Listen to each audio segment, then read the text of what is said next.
Φίλοι μου αγαπημένοι, είμαστε εδώ και πάλι σε ένα ακόμα βίντεο, μια φανταστική υπέροχη συνταγή.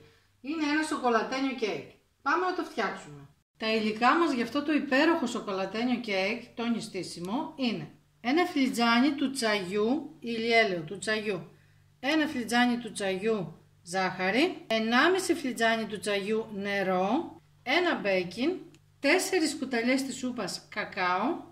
Εδώ έχουμε 3 φλιτζάνια του τσαγιού, τέτοια, του τσαγιού, αλεύρι για όλες τις χρήσεις. Και για την γκανάζ έχουμε μισή κούπα γάλα αμυγδάλου και μία κουβερτούρα 125 γραμμάρια. Ρίχνουμε σε μια κούπα το ηλιέλαιο και τη ζάχαρη και ξεκινάμε να χτυπάμε. Έχουμε χτυπήσει τη ζάχαρη με το ηλιέλαιο και ρίχνουμε σιγά σιγά το νερό και χτυπάμε. Ρίχνουμε τώρα τα στερεά, το μπέικιν, σιγά σιγά το αλεύρι και πάμε για το κακάο.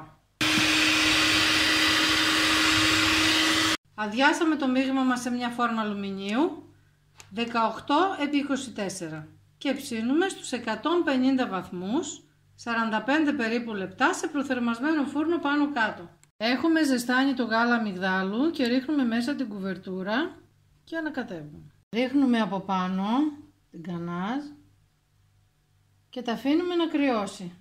Έτοιμο, φαίνεται τέλειο. Για να δούμε. Εντάξει, δεν έχω λόγια. Είναι φανταστικό. Φτιάξτε το οπωσδήποτε. Αυτά φίλοι μου για σήμερα. Θα τα πούμε την άλλη εβδομάδα. Γεια σας.